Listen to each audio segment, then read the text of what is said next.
এই মাছটা যখন ফার্স্ট টাইম আমার বাসায় আনা হয় আর আমি যখন ফার্স্ট টাইম রান্না করি তখন এই মাছটা একবারে ভেঙে গেছিলো। এত মাছটা নরম, সেটা দেখে আমি আমার জামাইকে বলছি যে এই মাছটা কেন আনা হয়েছে, এই মাছটার স্বাদ একবারেই ভালো না, একবারে মানে রান্না করলে পুরো গলে যায়, খেতে ভালো লাগে না।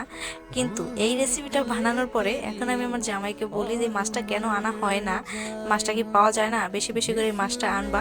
আমার মতো হয়তো অনেকেই আছো তোমরা যারা এই মাছটা আসলে বাসায় আনলে জামাইয়ের সাথে ঝরকা করো যে মাছটা কেন আনা হয়েছে। তো তাদেরকেই বলছে এই মাছটার স্বাদ এত ভালো, এভাবে রান্না করলে মাছটার স্বাদ এতটা ভালো লাগে যেটা মানে বলে শেষ করা যাবে না। ফার্স্ট টাইম যখন আমরা কুয়াকাটা গিয়ে এই মাছটার ভর্তা খাইছিলাম, ওই ভর্তাটার জাস্ট প্রেমে পড়ে গেছিলাম। শুধু আমি পড়ি নাই, আমার জামাইয়ের সাথে পড়ছে, মানে এত মজার ছিল ভর্তাটা। সত্যি কথা বলতে কি তখন ভাবছি যে এটা হয়তো বা নইটা শুটকির ভর্তা, তো এই জন্য ওই ভর্তাটার স্বাদ আবার পাওয়ার জন্য কিন্তু বাসায় আসার পরে কয়েকবার কিন্তু সেই নইটা শুটকিতে এই ভর্তাটা খাওয়ার ট্রাই করছি, কিন্তু কখনো সেরকম হয় নাই।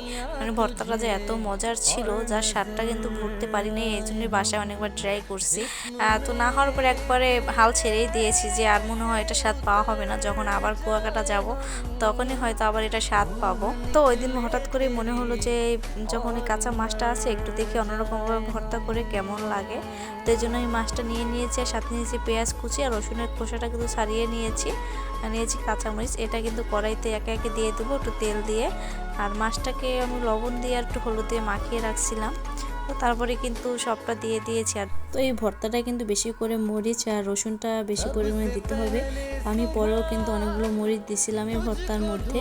তো দেখো এই যে মাছটা যখন দেওয়া হয়েছে, যখন একটু জাল পাইছে তারপরে কিন্তু এই মাছটা একবার গলে পুরো একাকার হয়ে গেছে। মাছটা তো এতই নরম, সমস্যা নাই, গললেও কিছু হবে না, আজকে আমি এইভাবেই রান্না করব। তো আমি সবটা কিন্তু সুন্দর করে মেরে যে দেখো কত সুন্দর করে ভেজে নিয়েছি একবারে।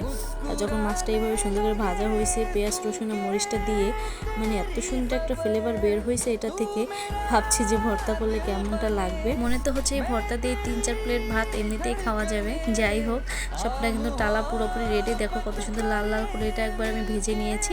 এবার কিন্তু মূলত যা করতে হবে এটা বাটতে হবে। এটা কিন্তু চাইলে ব্লেন্ডারও করা যায়, কিন্তু ব্লেন্ডারে করলে কিন্তু এত স্বাদ পাওয়া যাবে না, শিলপাটায় করলে যে স্বাদটা পাওয়া যায়। তো আমি আজকে শিলপাটায় ভর্তাটা করব। আর এই যে আমার কলিজার টুকরা, আমি যখন শিলপাটায় বাটতে আসছি আমার জান পাখিটা কিন্তু তার ছোট্ট ছোট্ট হাত দিয়ে দিয়ে দিচ্ছে শিলপাটার উপরে। আমার তো মনে হয় আমার ছোট্ট মায়ের হাতের ছোঁয়াতে মনে হয় ভর্তার স্বাদ আরও 1000 গুণ বেড়ে গেছে। খেতেটা যত মজার হয়েছিল আমার তো তাই মনে হয়।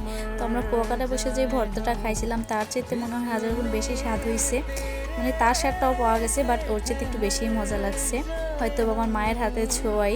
যাই হোক, ভর্তাটা একটু খুব মজার। আর যে দেখো কালারটা কত সুন্দর আসছে। তোমরা কিন্তু চাইলে বাসায় এইভাবে বানিয়ে খেতেই পারো। যারা তোমার রান্না খেয়ে প্রশংসা না করে তারাও কিন্তু এই ভর্তাটা খেয়ে প্রশংসা করবে, প্রশংসা করতে বাধ্য হবে।